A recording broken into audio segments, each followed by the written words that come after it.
acá en ALES. Bueno, creo que es un espacio genial, un espacio realmente necesario y como para potenciar y fortalecer desde todos los ángulos que podamos, porque sin duda que es algo muy útil para todas nuestras economías. ¿Querés que comience un poco por los temas directamente? Bueno, Dale, perfecto. dale. Sí, metele. Bueno, en Argentina no hay una regulación específica sobre lo que sería el comercio internacional de servicios. Al igual que ocurre en muchos otros países, la legislación ha ido generando analogías con el comercio internacional de bienes y distintas normas con distintos objetivos e intereses han ido generando regulaciones ad hoc de acuerdo a cuál era la perspectiva que se adoptaba. Como voy a mencionar en el caso, por ejemplo, de la ley de impuesto al valor agregado o unos derechos aduaneros a la exportación, que manejan conceptos diferentes, inclusive entre sí, y eso es en el plano nacional. Y después cuando se va al plano de las provincias, digamos, de nuestros estados subnacionales, se reproduce eso, hay una disparidad muy grande de tratamientos, así que es una materia todavía compleja en la cual iniciativas como ALES creo que contribuyen a fomentar el intercambio de conocimiento y también en la ALADI hay una red que está generándose como para tratar de fomentar esta cooperación. Entonces, así como no hay una legislación específica, tampoco el lado positivo, digamos, de esta zona gris, de estas lagunas, el lado positivo es que tampoco hay muchos trámites particulares que haya que hacer para exportar servicios, ni para importar servicios, digamos, ¿no? Es decir, si lo comparamos con el comercio internacional de mercancías, que seguramente todos conocemos muy bien, bueno, aquí no hay un organismo específicamente que esté controlando el flujo de servicios fuera de lo habitual desde el punto de vista de la recaudación, como tampoco hay una obligación de registrarse ni para exportar ni para importar servicios, ¿no? Hay una factura Eso está diferente. bueno. Una cosa, Alejandro, perdón.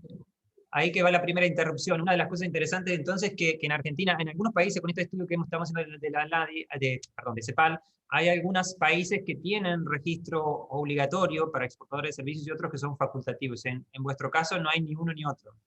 ¿Entiendo bien? Claro, no hay registros de carácter legales, hay solamente existe, está en un proceso de transición, un registro que creó la AFIP, pero que era únicamente para aquellas empresas que estaban siendo alcanzadas, beneficiadas por la ley de promoción de software.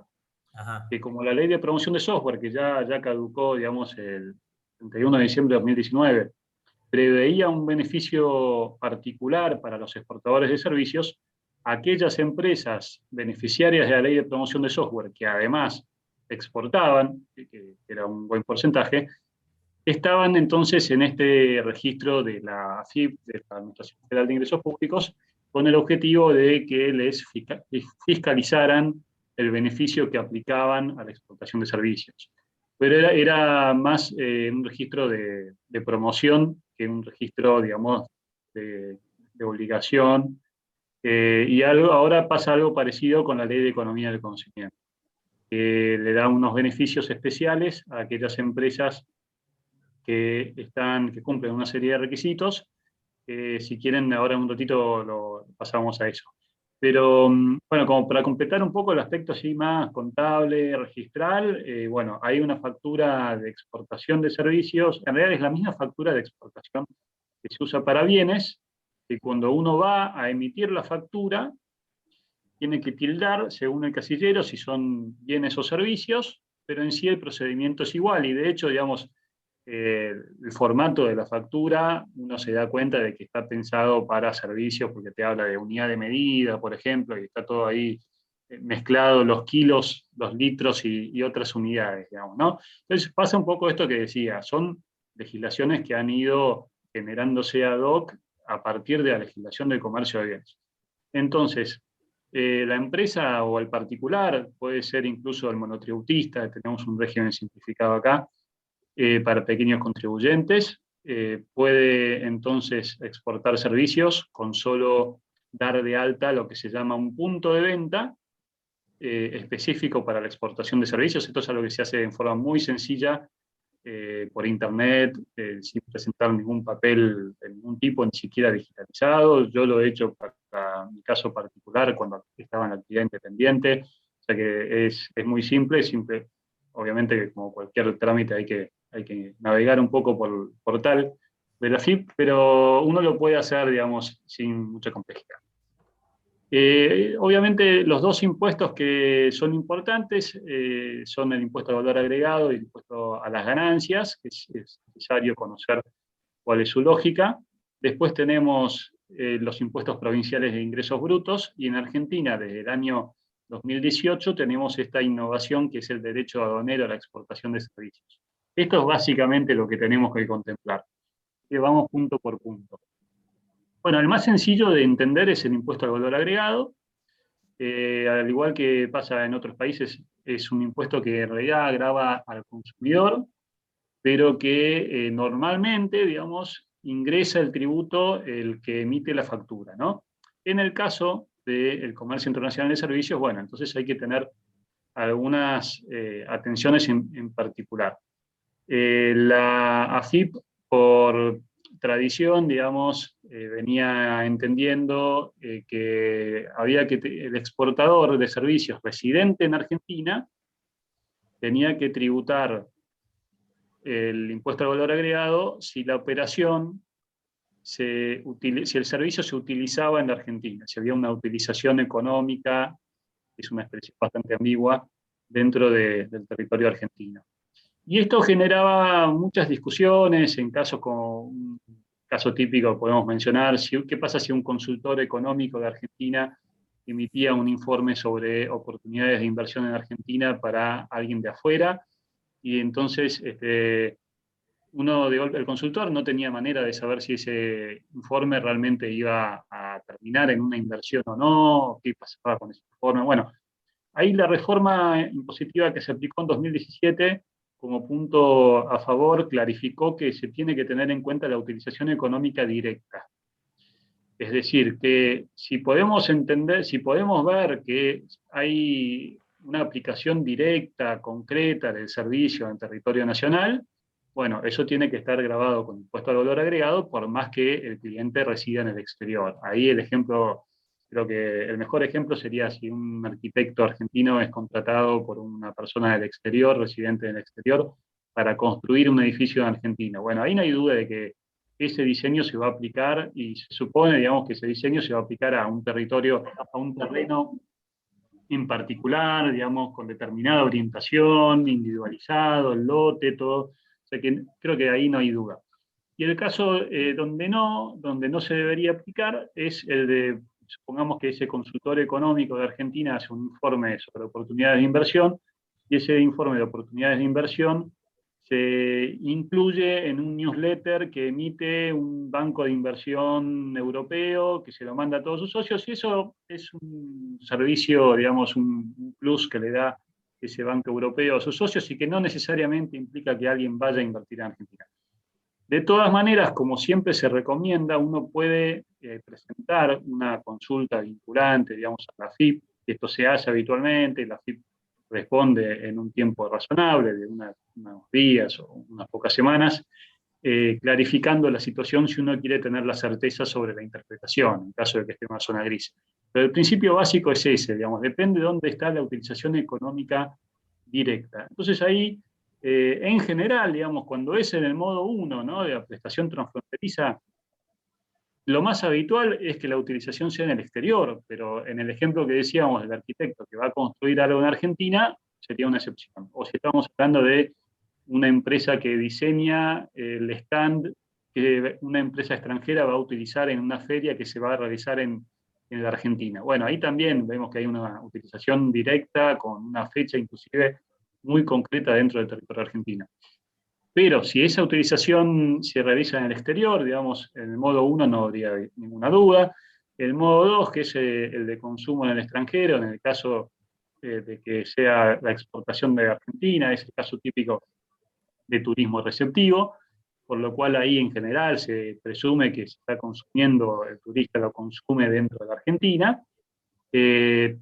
Después, obviamente, puede haber algún mecanismo de devolución de impuestos pero en general la devolución de impuestos se aplica más sobre las compras de bienes y no tanto sobre los servicios consumidos por el momento. Digamos. Hay otros países Ahí, como por ejemplo, te corto, Alejandro, por ejemplo, si un turista extranjero va y, por ejemplo, hotelería o restaurante, ¿eso claro, aplica el IVA o cómo es? claro, sí, sí, ahí se aplica el IVA porque se considera consumido en la Argentina. Digamos. Okay. Hay algunos países, por ahí, como el caso de Uruguay, que en determinados momentos, como un mecanismo de incentivo, hace una devolución, pero digamos que y como se considera consumido en la Argentina, ahí está grabado. Después, bueno, en el caso del modo 3, que ya ahí se involucra el establecimiento permanente en el exterior, lo más común es que la utilización sea en el exterior, y si hay un establecimiento en el exterior, muchas veces es ese establecimiento el que emite la factura y en ese caso tributa IVA de acuerdo al régimen impositivo del país donde está colocada esa presencia comercial, ¿no? Después en el modo 4, un poco lo mismo que decía en el modo 1. Generalmente cuando uno va a prestar un servicio al exterior, uno asume que ese servicio se utiliza en el exterior, digamos, ¿no? Pero podría haber alguna excepción. Por eso no hay que dejarse llevar por dónde se presta el servicio. Cuando se trata del impuesto al valor agregado hay que pensar dónde se hace la utilización económica directa. Eso entonces con respecto al impuesto al valor agregado de exportación. En el caso de la importación, en la actualidad tenemos, desde la reforma de 2017, se incorporó el IVA a la importación de servicios digitales. Hay una nómina de empresas que se va actualizando, se puede consultar en Internet, y básicamente si esos cargos aparecen en resúmenes de cuenta, de tarjeta de crédito, bueno, el banco ahí tiene que aplicarle el IVA a los servicios digitales.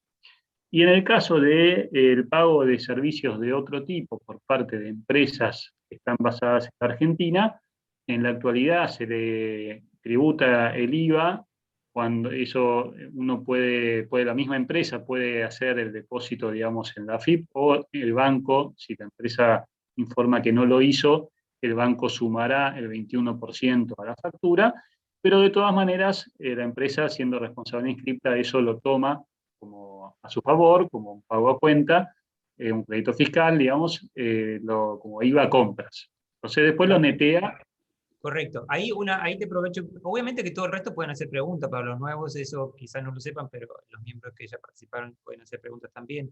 Ahí una cuestión, imagínate una empresa 100%, 100% exportadora, tiene de TI, ponele, ¿no? Entonces tiene que comprar servicios en la nube, ahí entonces, por lo que entiendo, tiene que aplicar el IVA en la importación de esos servicios en la nube, de ese alojamiento.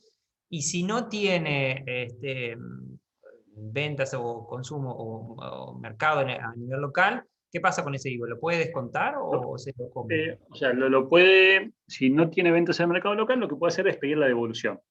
Ajá.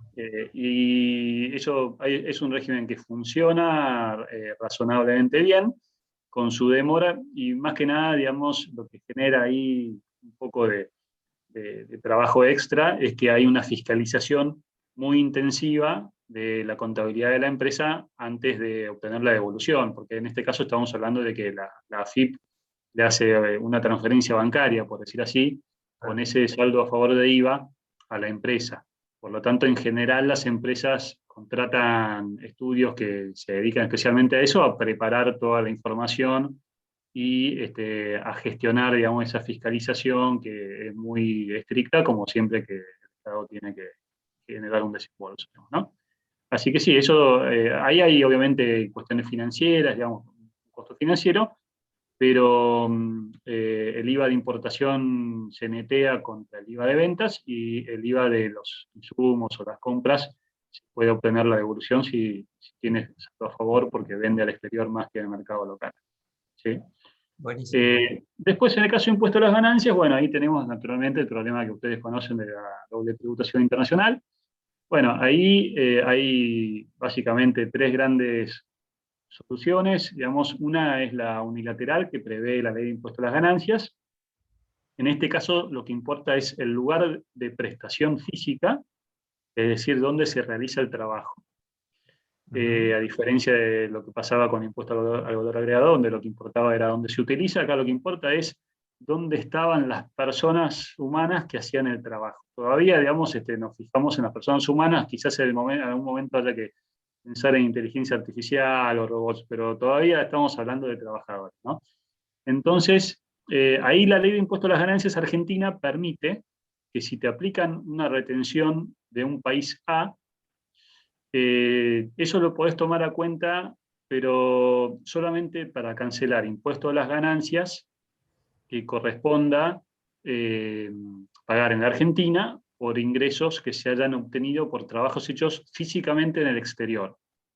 Además, hay otras condiciones. Primero, que la retención corresponda a un impuesto análogo al impuesto a las ganancias, que en general, o sea, la forma de darse cuenta es si es un impuesto a los ingresos que permite descontar los costos y gastos asumidos.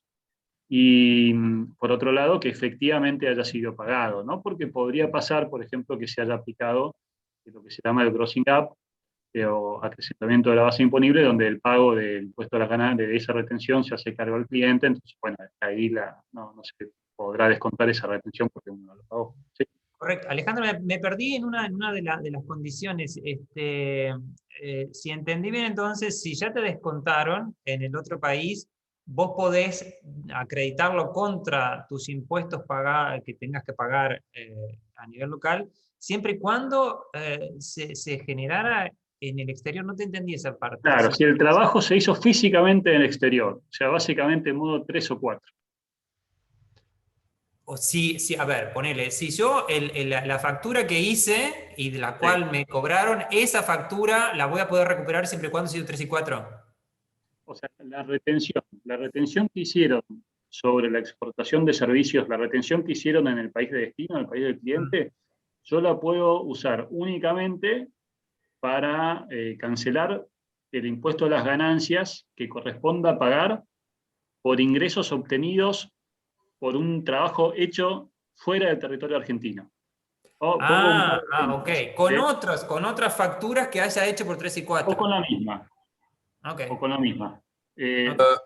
El lado bueno de esto es que nos permiten cancelar, por ejemplo, nos retuvieron en el país A y a lo mejor en el país A no podemos aplicar esa retención para cancelar impuesto a las ganancias en Argentina porque el trabajo no lo hicimos físicamente en el país A, lo hicimos en modo 1 desde Argentina. Ya. Pero después yo voy al país B y hago un trabajo in situ en el país B. Bueno, la retención que me hicieron en el país A, ese dinero que quedó retenido en el país A, yo puedo usarlo para cancelar impuesto a las ganancias sobre los ingresos obtenidos en el país B. Ahí sí. Porque en este caso, digamos, el trabajo en el país B lo hicimos en el país B físicamente. Viajamos allá en modo 3 o modo 4, digamos. O sea que el exportador que trabaja en modo 1 siempre, acá Yo no. pierde. Claro, pierde. Por este lado, ¿no? Por el lado de impuesto a las ganancias. Y a veces conviene analizar, de acuerdo al caso, si no conviene introducir una modificación en el modelo de negocios y realizar la prestación en modo 3 o modo 4. Lo importante es que sea una modificación genuina del modelo de negocios y que no se pase una cosa por otra, digamos, ¿no? O sea que si te retienen en el exterior, primero hay que ver que esa retención efectivamente corresponde a un impuesto análogo al impuesto a las ganancias, ¿no? Porque siempre va a recibir otro nombre, puede estar en otro idioma, pero que sea un impuesto análogo, o sea, que sea un impuesto sobre los ingresos que a los residentes de ese país le permite descontar gastos y... Entonces, primero que sea análogo. Segundo, que me lo hayan descontado de la factura.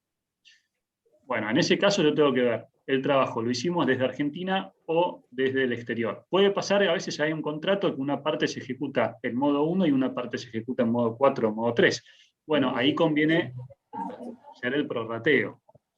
Por esto es muy importante, creo que en general sí, ahora vamos a la pregunta de Lisandro, pero es Hola muy Alejandro. importante, sí, un segundito, Sí. muy importante esto que decía de tener una contabilidad muy clara, tener un registro muy completo de todas estas operaciones, desde el momento de la cotización, la contratación, digamos, firmar un contrato que especifique cómo se va a llevar a cabo las operaciones, la facturación, la contabilidad de los gastos, que todo esté bien asentado, cómo se hizo y consistente entre sí. así no tenemos después problemas. Sí, Lisandro. Hola Alejandro, buenos días, gracias, perdón. Buenos días. Lo que se exige como comprobante para, si hago una retención acá en Brasil de un exportador de Argentina, acá en Brasil hay los documentos que tengo que emitir y pagar para la Receita Federal. Lo que es necesario que se envíe para Argentina para que este exportador de ahí pueda comprobar, acreditar el impuesto sobre la ganancia. Sí, esos mismos comprobantes que lo emite el agente de retención, ese comprobante es suficiente aquí en Argentina. ¿Sí?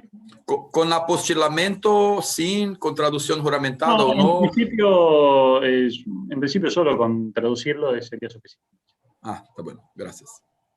Ahí David alzó la mano. Sí. ¿Qué tal? ¿Cómo están? Buenos días con todos, amigos. Javier, David Telleri de Promperú, Lima, Perú. Ah, sí, nos conocemos, me parece. Sí. Claro que sí, Alejandro, estuvimos juntos. Tanto tiempo. Así es.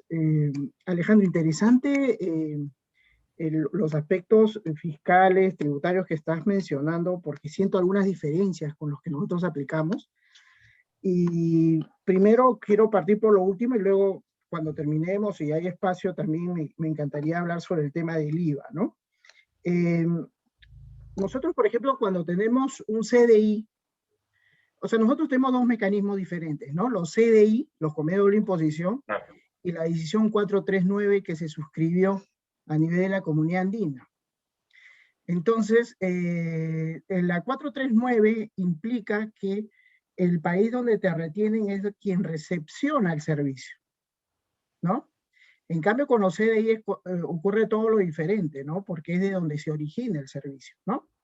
Entonces, ahí, por ejemplo, nosotros tenemos un CDI con Chile y cuando se brinda un servicio, nosotros tenemos que presentar a las empresas un certificado de residencia.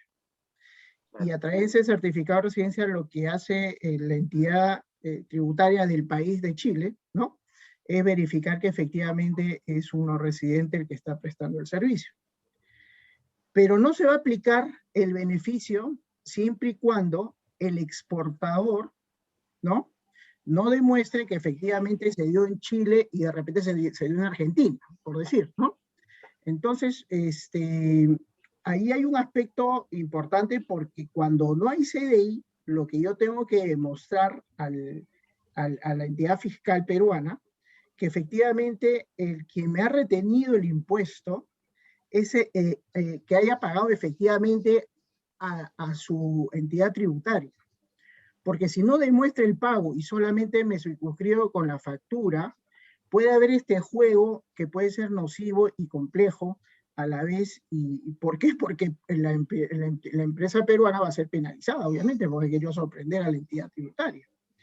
Entonces, y por otro lado, no necesariamente los CDI van al modo 3 y el modo 4, porque el modo 3 ya al implicar presencia comercial significa que en el país de residencia ya está pagando sus tributos.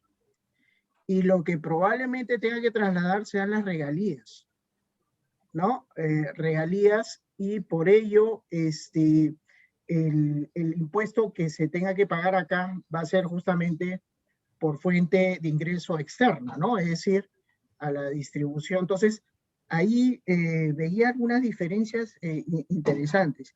Y el modo 4 que es traslado de personas, bueno, todos hemos tenido en algún momento que trabajar en el exterior, ¿no? Particularmente cuando yo he tenido la oportunidad de que me contrate la banca multilateral, lo único que me ha pedido es una hojita, ¿no?, donde realmente uno consignaba el servicio y punto, que no tiene ningún peso fiscal ni tributario en mi país.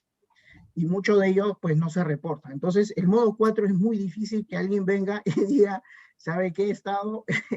He hecho este trabajo y les voy a dar el 29% de mis ingresos para que se lo lleve. Entonces, normalmente esto va a pasar en el modo 1. quería hacer esta reflexión porque de repente algo se me está pasando de tu explicación, mi querido Alejandro, y de repente podría haber alguna precisión por ahí, ¿no? Claro, sí, sí, bueno, aprovecho la mención que hiciste al caso de la remesa de utilidades que se da en el modo 3. Sí, ahí también, digamos, la empresa, lo que sería como la casa matriz de Argentina, cuando recibe utilidades de una filial en el exterior, el impuesto que pagó esa filial se toma, se descuenta, digamos, y ahí esa casa matriz en Argentina o el holding pagará impuesto a las ganancias sobre la remesa de utilidades recibida, descontando el pago que la filial ya hizo en el exterior, digamos, ¿no? Pero ahí en rigor, bueno, sí, ahí tenemos un poco la cuestión de los conceptos diferentes que se manejan, ¿no? Para la Organización Mundial de Comercio, ahí también ese es el modo 3 de comercio de servicios, pero desde el punto de vista más contable, impositivo, en rigor no, digamos, ¿no? Porque ahí el servicio lo prestó localmente la filial.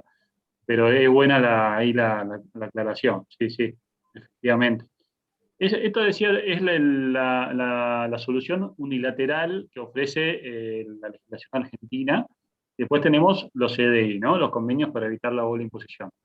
Argentina tiene varios convenios firmados, una veintena aproximadamente, pero también ahí hay que tener cuidado, porque en el caso entre Argentina y Brasil, teníamos un convenio firmado hace 3 décadas aproximadamente, más de 3 décadas creo, y la realidad es que lo que manifestaban las empresas que hacían negocios, intentaban hacer negocios, digamos, entre Argentina y Brasil de servicios, es que no tenía una aplicación, no tenía la aplicación que se esperaba.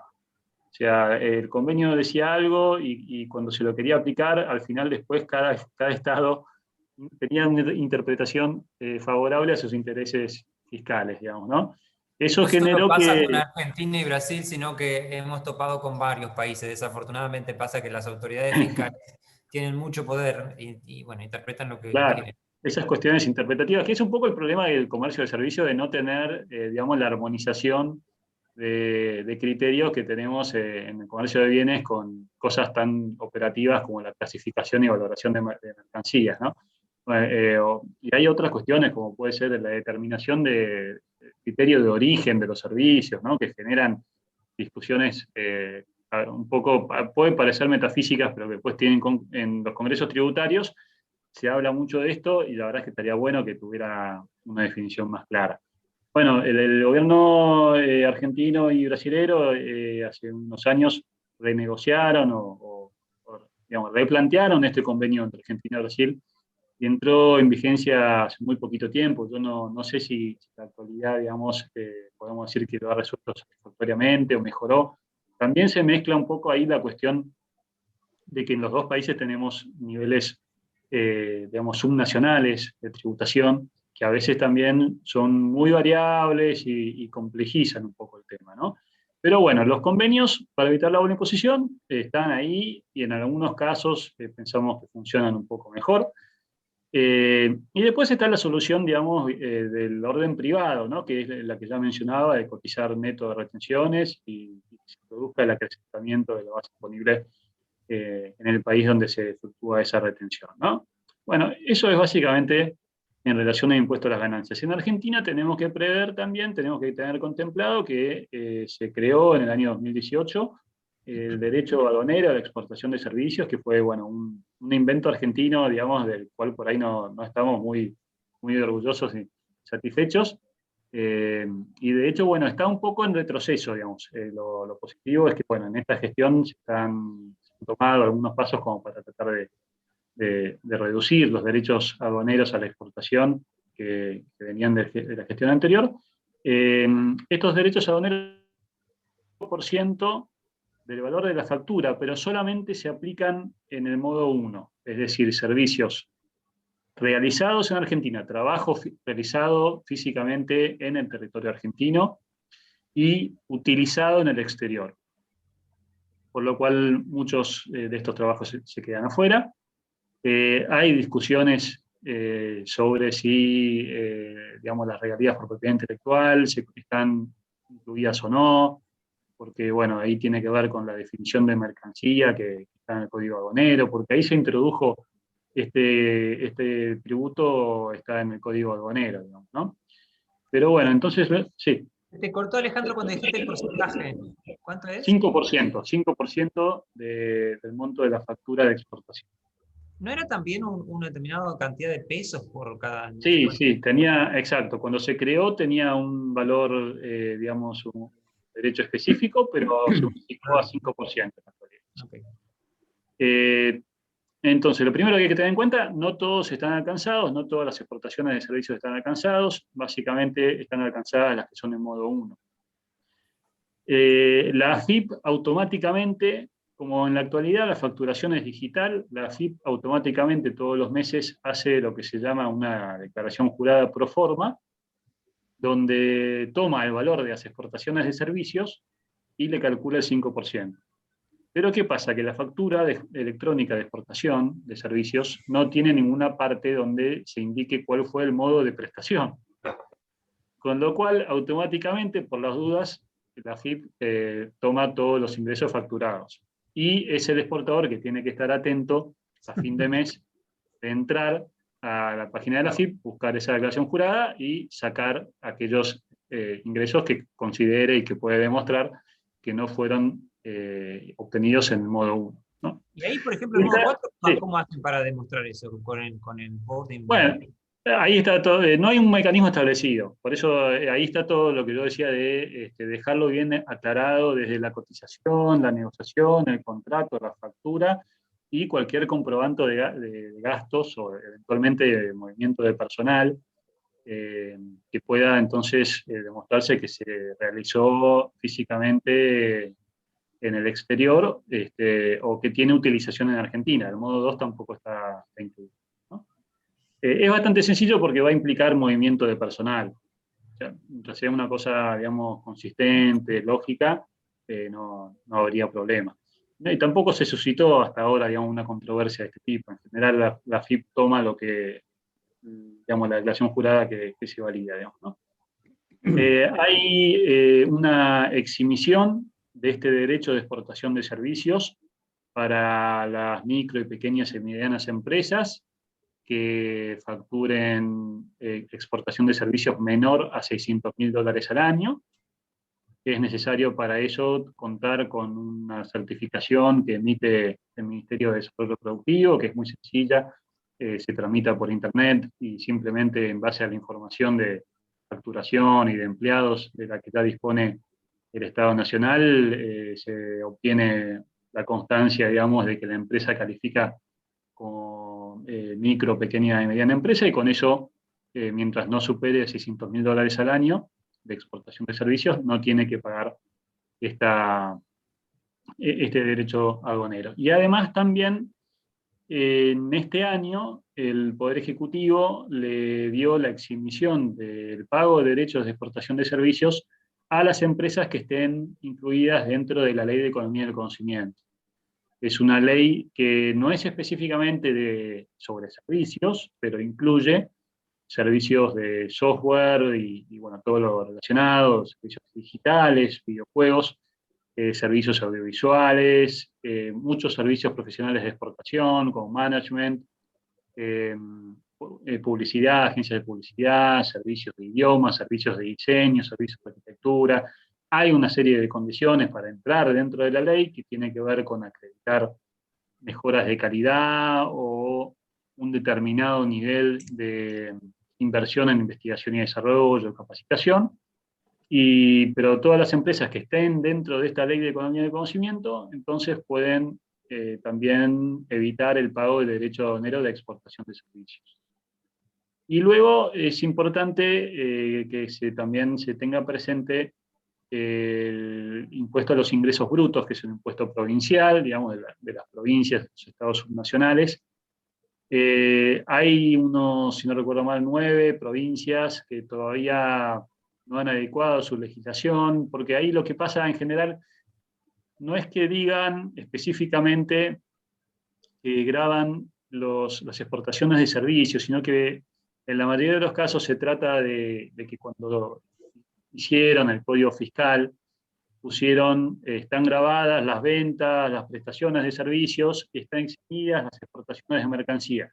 Cuando se redactó ese código fiscal, no se tenía conciencia, no estaba visibilizada la posibilidad de exportar servicios, entonces la exhibición solamente se puso al caso de la exportación de mercancías, y por lo tanto hay muchas provincias que todavía graban esto. Estamos, digamos, de la subsecretaría, digamos, esto lo hablamos con las autoridades provinciales en esos casos, y bueno, en algunos casos hay algunas posibilidades de corregir esto, digamos, para modernizarlo. Espera que no te entendí. ¿Cómo, Sí. entonces eso sería como un segundo impuesto a la renta, una cosa así?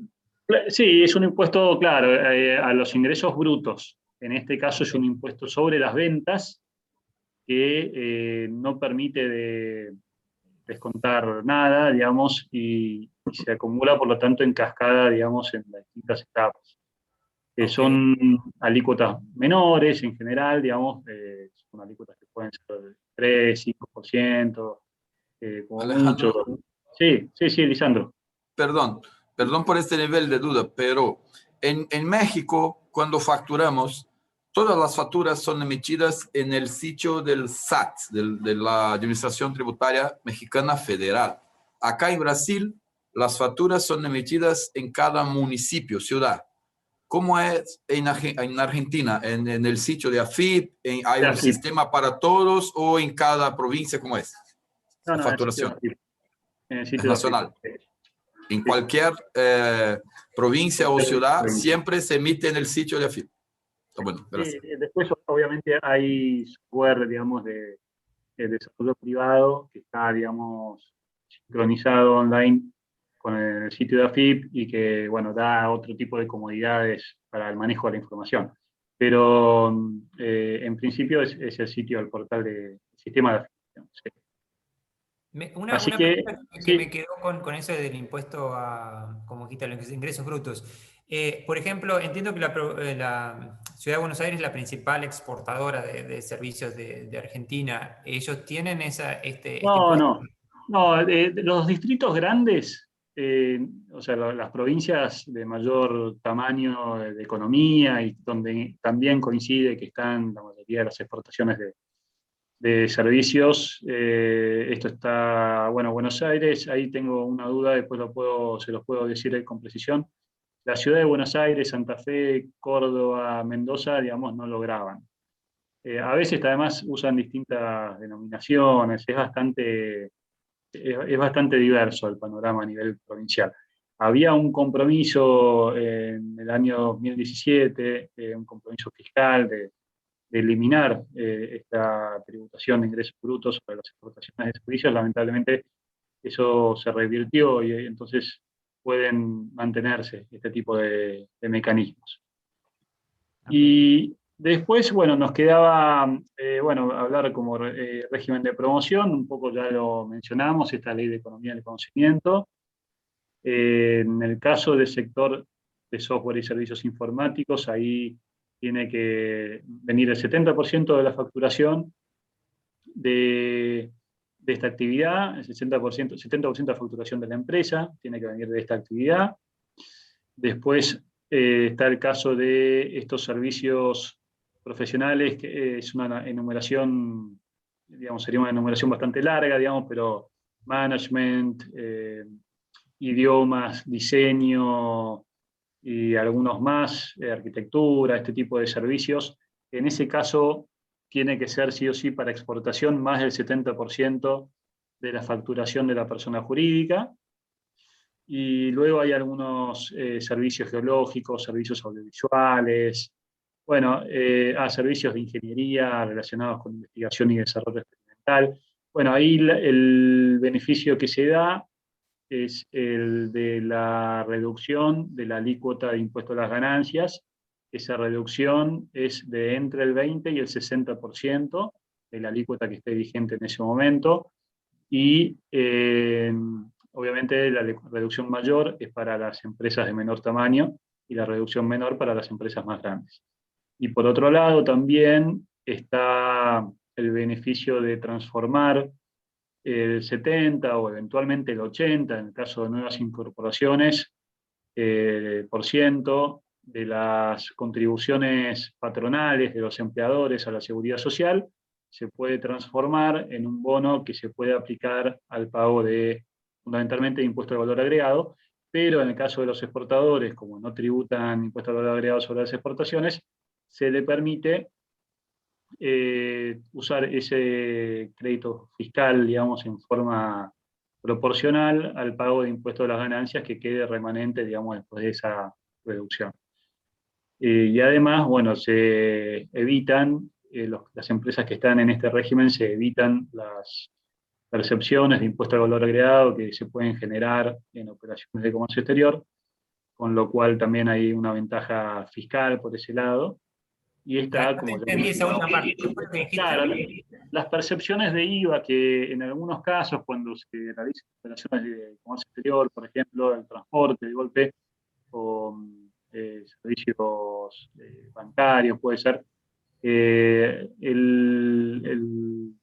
proveedor, digamos, le carga un IVA adicional, digamos, una percepción de IVA, es como que le cobra un IVA adicional a determinadas operaciones, eso después obviamente se puede tomar a favor como IVA compras, pero siempre tiene un costo financiero, ¿no? En el caso de las empresas que están dentro de este régimen de economía del conocimiento, se evitan ese tipo de percepción.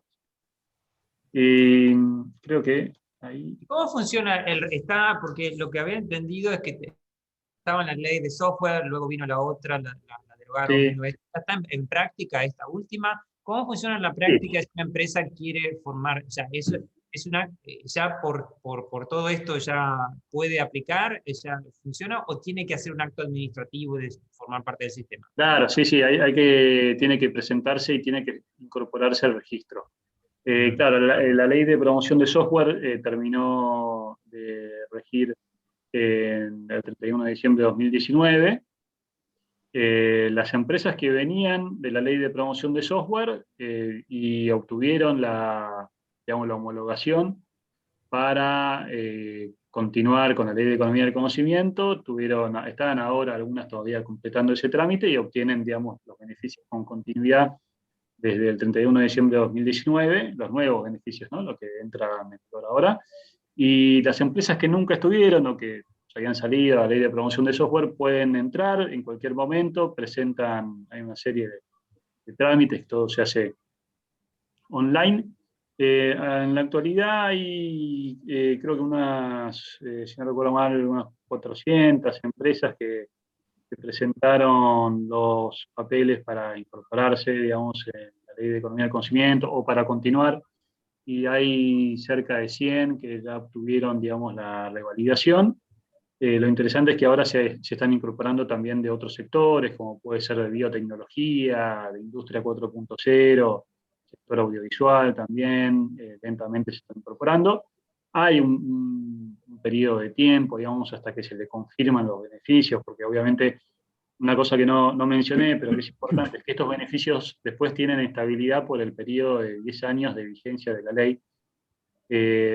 Entonces, bueno, hay un análisis muy sucinto y también hay una diversidad de sectores muy grande, ¿no? Porque estamos hablando que abarca desde el sector audiovisual al sector de biotecnología, fabricantes de máquinas herramientas, servicios geológicos, consultoría, servicios jurídicos inclusive. Entonces, tiene su complejidad para asegurarse de que el beneficio esté bien otorgado, ¿no? Entonces eso tiene una demora de unos meses que seguramente con el tiempo se va a poder ir mejorando en la medida que se vaya generando experiencia acumulada.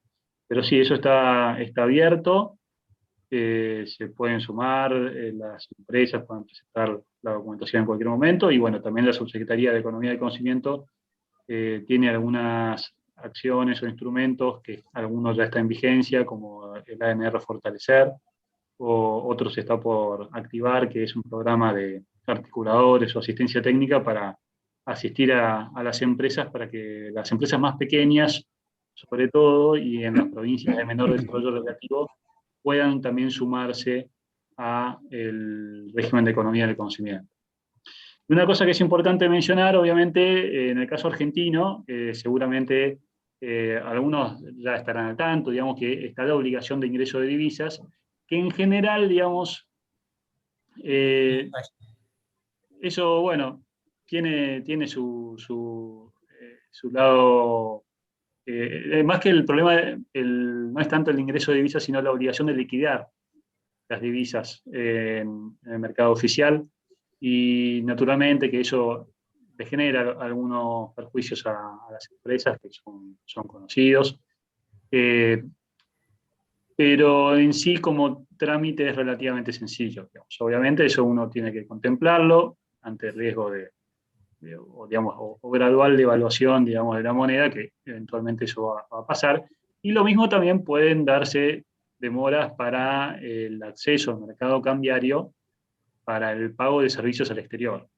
Eso es más complejo, digamos, yo no soy especialista en el régimen cambiario.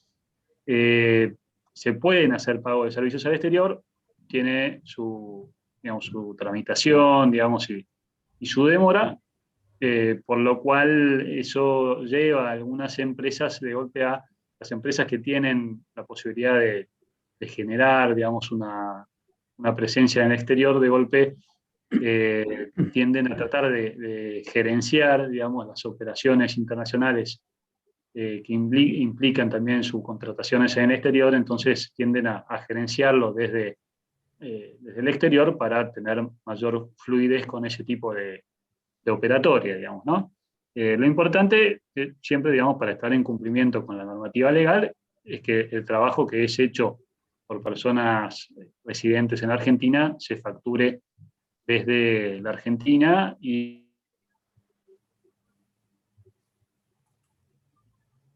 A ver, se le trancó. ¿Estás ahí? Está bien. Una pregunta ahí, esto obviamente que seguimos abiertos para las consultas, pero una pregunta que me quedó de importaciones. Me decías que el tema del IVA ya lo respondiste. El tema del impuesto a la renta, ¿cómo funciona eso en respecto a las importaciones? ¿También hay que pagarlo o cómo es? Claro, ahí, al igual que ocurre cuando exportamos, en muchos casos siempre depende ¿no? del concepto de la factura, de distintos factores. Se aplican retenciones en Argentina por el impuesto a las ganancias, que de la misma manera que ocurre en los demás países, eso se hace mediante una ganancia, digamos, presuntiva, que no admite prueba en sentido contrario, es decir, que hay alícuotas establecidas de acuerdo a si se trata de regalías o de pago de servicios de asistencia técnica, lo que sea, alícuotas de retención sobre la factura. Se puede aplicar el grossing up o acrecentamiento de la base imponible.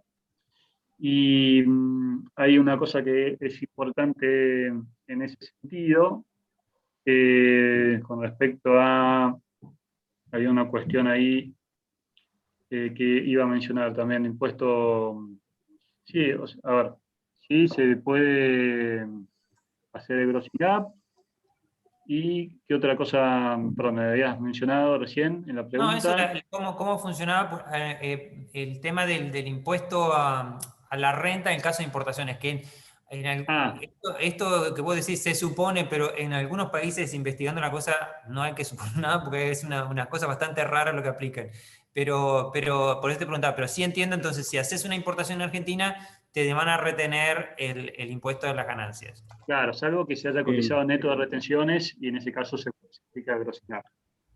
Una cosa que es importante, era lo que no quería olvidarme de mencionar, que hay algunos servicios que se pueden contratar al exterior que califican mediante régimen de transferencia de tecnología, Ajá. que en ese caso se presenta, digamos, la documentación, el contrato en el Instituto Nacional de Propiedad Industrial, y si este instituto reconoce y da aval de que se trata efectivamente de una transferencia de tecnología, esa alícuota de retención se puede reducir.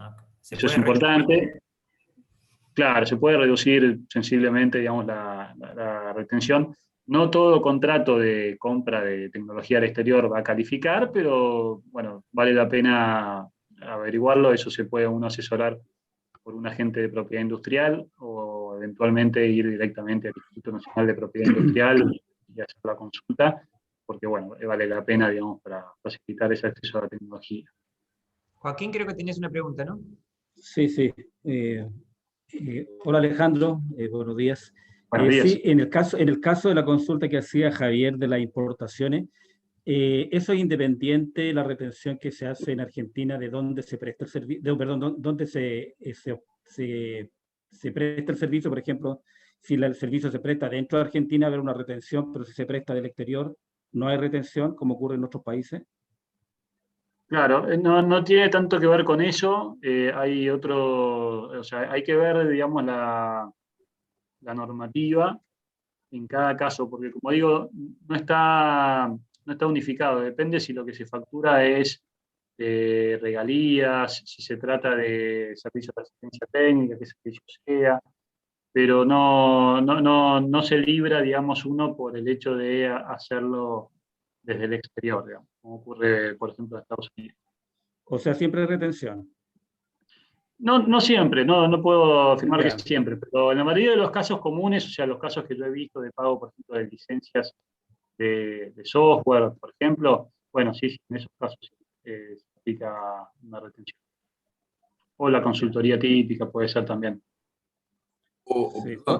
Alejandro, estamos hablando de Argentina pagando por una importación y no una exportación, ¿cierto? Correcto. Entonces, Sí, claro. hay casos en que desde Argentina, si es una ganancia de empresas, no hay retención en la fuente. Por ejemplo, que es una parte de los tratados de los CDIs. Perfecto. Bueno, claro, ahí habría que ver, digamos, cada convenio, porque ustedes saben que los convenios también tienen distintos mecanismos, ¿no? En algunos casos se aplica la asignación de la renta de uno de los lados, que sería la imputación especial, y en otros casos lo que se hace es flexibilizar el aprovechamiento de la retención o bien la reducción de la alícuota, digamos, ¿no? Perfecto. Ahí David tiene una consulta. Y Alejandro, con el tema del manejo de las divisas, ustedes tienen pues un control muy severo en ese sentido, ¿no?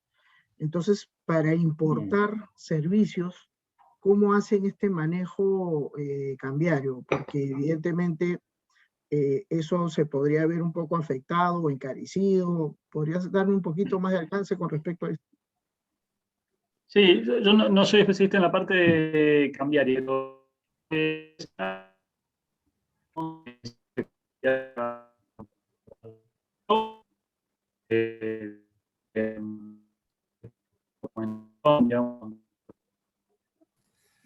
Hay una mala conexión, no te estamos Sí, escuchando es bien. un tema sensible en Argentina. Se Entonces, por cortó, eso- se oye mal en este momento.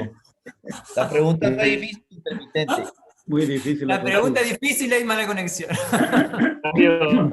Apago la cámara y no, si no.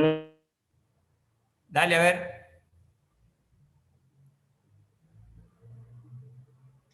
Ahora te has congelado, Javier. No, nos Yo hemos estoy congelado. congelado. No, Si no, Alejandro. está Luis también que nos puede responder la pregunta. Pero ya ha Javier sido tiene muy vestuario cortito. de congelado hace rato desde que inició la transmisión. No soy experto en el tema y diría cualquier error, así que no. Prefiero que Alejandro responda. Además lo está haciendo muy bien, así que. Sí, la verdad, muy académico. Ahí se desafectó, pero ahí mientras podés llenar el bache, mientras vuelve Alejandro a conectarse, ¿cómo ves vos la ley de economía del conocimiento? ¿Está funcionando en la práctica? Sé que estás relacionado con eso.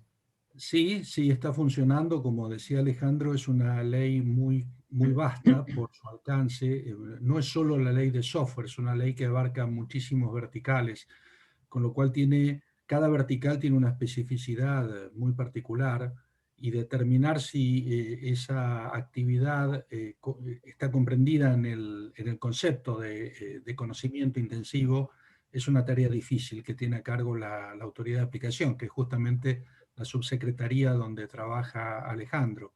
Así que hay una tarea muy importante de setup de la ley, digamos, de tipificar si esa empresa justifica o no ser promovida. Entonces, eso lógicamente lleva un tiempo, y es un tiempo muy razonable de que sea lento, pero la ley, digamos, es un importante avance porque expandió un concepto de promoción del software a un conjunto de otras actividades.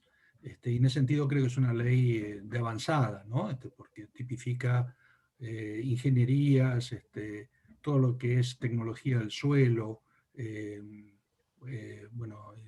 todo lo que es ingeniería nuclear, satelital, audiovisual, producción audiovisual. Es decir, es una ley muy comprensiva. Yo creo que está muy bien pensada.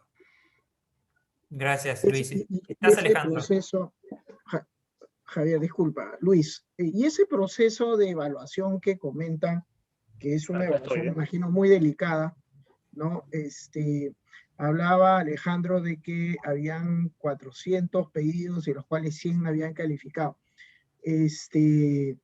¿No se aplica ahí el tema de la buena fe hasta terminar el periodo para que no se extienda tanto el hecho que yo me pueda acoger a los beneficios de la propia ley? Yo contesto brevemente y después le devuelvo la palabra a Alejandro. Sí, claro, pero también hay requisitos que la ley pide para tipificar. No es solo la presentación diciendo yo soy miembro de eso, sino que hay una serie de requisitos que la ley pide para justificar el encuadramiento, y eso es lo que obviamente tiene que ser observado por la autoridad de aplicación. Y ese periodo de análisis es el que, digamos, impone un tiempo al avance de la ley. Les doy solo una referencia. La ley de software entró en vigencia en el año 2004 y operó hasta el año 2015, y ingresaron en ese régimen unas 400 empresas, lo cual da un timing de, digamos, de pocas decenas de empresas por año, digamos así. Yo creo que esta ley de economía de conocimiento va a ir a un ritmo más rápido, pero tampoco es esperable que sean cientos de incorporaciones, una catarata de incorporaciones. Creo que esto va a tener un timing muy razonable, ¿no? De acuerdo. Gracias. Perdón. Alejandro, creo que ya... Sí, Norberto, levantaste la palabra, la mano, adelante, y si no le damos la palabra a Alejandro. No, un pequeño comentario complementario.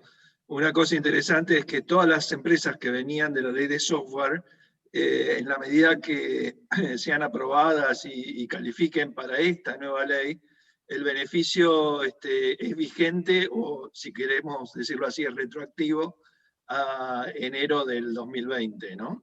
O sea, es un punto importante porque no pierden la continuidad de ese beneficio.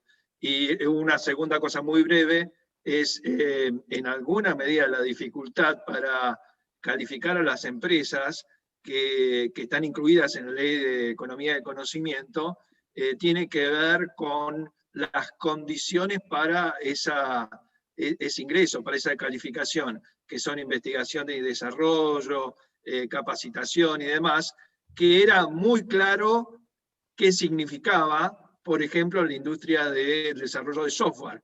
Pero si decimos investigación y desarrollo en software, es muy claro qué quiere decir. En la industria audiovisual no queda tan claro, y entonces se requiere tipificar exactamente qué es, ¿sí? Y ahí entonces es algo que se está desarrollando y seguramente se va resolviendo cuando haya precisiones en cada, dije audiovisual, pero en cada una de las verticales que considere la Ley de Economía del Conocimiento, se debe tipificar de una manera diferente porque implican diferentes cosas, ¿no? Buenísimo. Alejandro, ¿estás ahora? Sí, está muy inestable, bueno, parcial, está muy inestable la señal de Wi-Fi, disculpen. A ver, estábamos hablando del tema cambiario. Bueno, como decía, se presenta, digamos, la solicitud en el banco y a cabo de un tiempo prudencial. Se fue. Al campo de un tiempo prudencial que puede llegar entre fill in the blank. Algunos meses, algunos años, algunos días. La inteligencia artificial no permite que se hable sobre el tema cambiario. No. Bueno, hay un amigo, fuera de broma, un amigo que es cubano, me dice que han bloqueado todo internet en Cuba ahora, ¿no? Pero bueno, esperemos que no sea el caso. ¿Estás, Alejandro? Perdón. Sí, bueno, ahí un poco estaba diciendo. No sé si querían hacer otra pregunta. Sí, yo quería, y disculpa que te haya hecho esta pregunta, pero sí me parecía sumamente interesante y relacionada porque estamos hablando del tema de importaciones. En el caso de la aplicación o de la exoneración del IVA en nuestro país, por ejemplo, en el último inciso donde justamente habla que el uso, explotación, ¿no?, se tiene en el extranjero, hay un artificio que han colocado que señala sobre el primer acto, el uso del primer acto, ¿no? Es decir, si por ejemplo, y tú hacías una mención de este diseño, que puedo yo hacer de repente una empresa que viene a participar en una feria, qué sé yo, una empresa alemana, y esta previamente usa ese diseño en otro país que no es el Perú, y en segundo término lo usa en el Perú, está considerada como una exportación de servicios. En el caso de Argentina no tiene ese artificio. Pero se cortó en el medio y puedes Si podés repetir, David, porque se le cortó. Sí, a ver, la ley de fomento al comercio de servicios y de turismo, en las condiciones que debe cumplir un servicio para que sea considerado como una exportación, en el último inciso donde especifica que el uso de explotación del servicio debe realizarse en el exterior, hay un artificio a través del cual indica también que si el primer acto es realizado en un país fuera del Perú, entonces sí yo puedo considerarlo como una exportación de servicios, en la medida que ese mismo servicio sea usado en mi país. ¿Eso qué significa? Eso significa el modo 2, ¿no? Entonces, ese punto hacía el ejemplo de una empresa que, por ejemplo, desarrolla un diseño de un stand, algo muy sencillo, ¿no? Se lo vende una empresa alemana, esta empresa usa ese diseño de stand en Ecuador y luego viene a Perú y lo monta en Perú, está considerado como una exportación de servicio. ¿Ese artificio lo tiene en Argentina? Yo ni siquiera lo entendí el artificio, pero Alejandro ha ido y venido. Sí, no, yo lo que puedo decir es que por lo que pude escuchar, hay un mecanismo para determinar en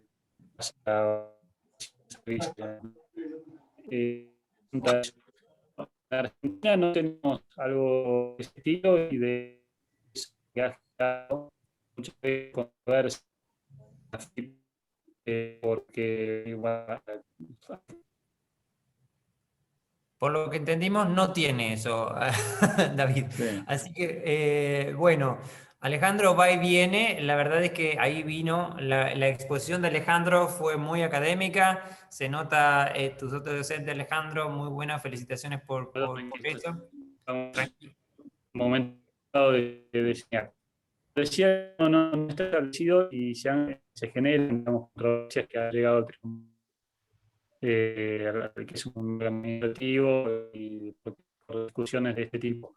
No, la norma 17 simplemente es una discusión económica directa y como decía, más prudente si uno va a estar, digamos, un escenario de duda es hacer la consulta previa que donde expone su caso y la juez dice si está grabado o no está grabado. O sea, puede pasar que la respuesta no.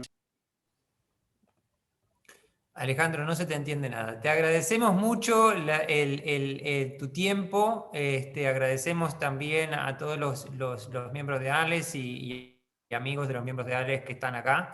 Alejandro ha sido muy académico y claro en la presentación.